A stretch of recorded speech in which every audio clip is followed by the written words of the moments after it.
और शिव महापुराण में श्रम्भेश्वर बाबा का एक कितना सुंदर वर्णन किया गया कि अगर मान लो कोई व्यक्ति नशे में डूबा रहता है, मदिरा का नशा छोड़ ही नहीं रहा, पूरा प्रयास कर लिया और वो दारू छोड़ने को ही तैयार नहीं, 8 साल 10 साल 15 साल 20 साल 25 साल 30 साल निकल गए और वो मदिरा छोड़ ही नहीं रहा, बहुत तकलीफ में, नया लड़का है, अभी शादी हुई, बहू बेचारी रोती है, घर के बच्चे रोते हैं, पर वो मदिरा का नशा छोड़े ही ना।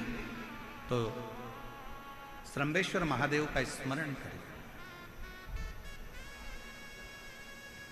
बेलपत्री के 5 पत्ते, शमी के 3 पत्ते।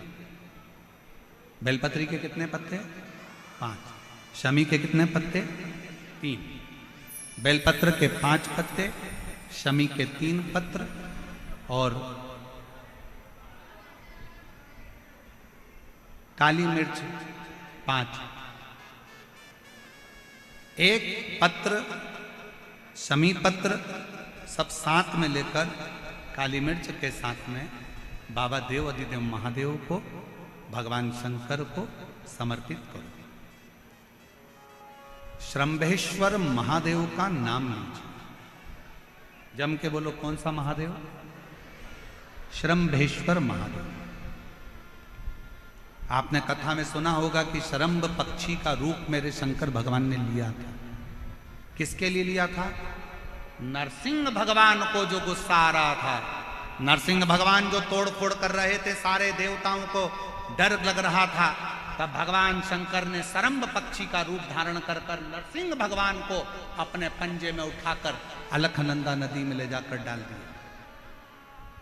शिव जी ने एक नाम लिया, शंकर जी का एक नाम का उच्चारण हुआ। क्या नाम था? जम के बोलो, श्रम्भेश्वर महादेव। आवाज नहीं आ रही है, जरा जम के बोलो, कौन से महादेव? बोल श्रम्भेश्वर महादेव की। श्रम्भेश्वर महादेव। 5 बेलपत्र, 5 कमल काली मिर्च, 3 शमी पत्र शंकर जी को चढ़ाकर बाबा से श्रम्भेश्वर महादेव का नाम लेकर विनय कर कर, बाबा आपकी कृपा होगी तो जीव नशे से मुक्त जरूर होगा।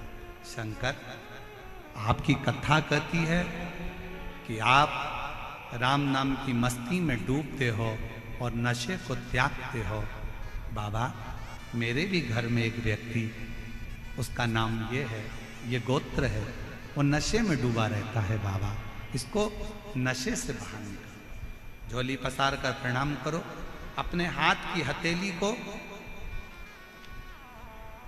जैसे ये जल बहने वाला जो स्थान है, यहाँ ये पानी जो यहाँ से बहकर आता है, अपने सीधे हाथ की हथेली को यहाँ लगाओ, सीधे हाथ की हथेली को यहाँ लगाकर, ये जो जलाधारी है, यहाँ अशोक सुंदरी का स्थान होता है, अपनी हथेली को यहाँ लगाओ।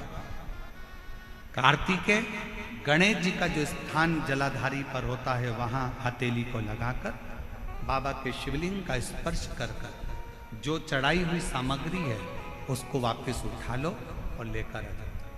शमी पत्र मदिरा पीने वाले व्यक्ति के कक्ष में रख दो, और एक बेलपत्र और एक काली मिर्च जो मदिरा के नशे में लगा रहता है, सुबह के टाइम पर बेलपत्र, शाम के समय पर काली मिर्च, किसी भी तरह से उसको खाने में देना प्रारंभ करिए।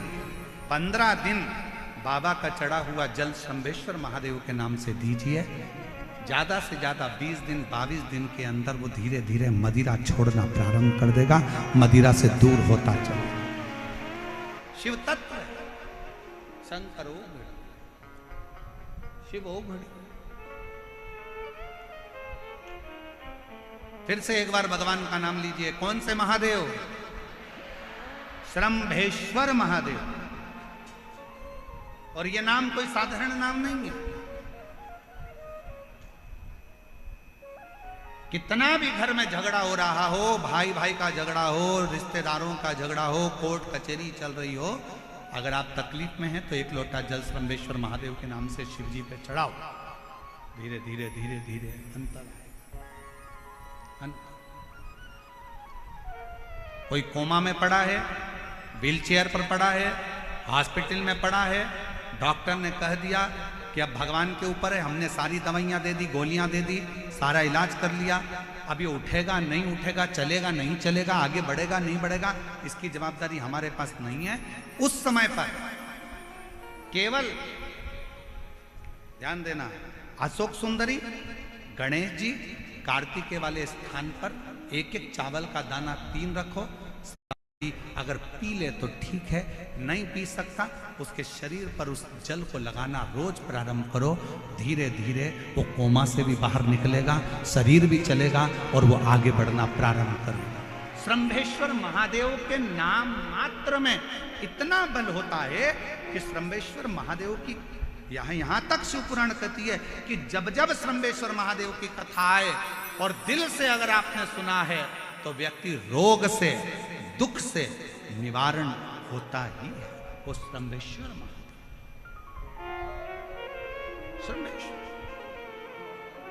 क्यों शिव महापुराण की कथा में लोग इतने तकलीफ है, बीमार हैं तो भी शंकर की कथा में क्यों जाते? इतना धूप है, गर्मी है, फिर भी लोग जाते, बीमार लोग भी पहुंचते, क्यों पहुंचते? उसका कारण है किसी भी तरह से शंकर की कोई कथा हमारे श्रवण शक्ति में जाएगी और वो हमें शक्ति प्रदान करेगी, क्योंकि उसका नाम महामृत्युंजय है। वो मृत्यु को भी जीत सकता है तो आराम जरूर दे सकता है, वो शिव है।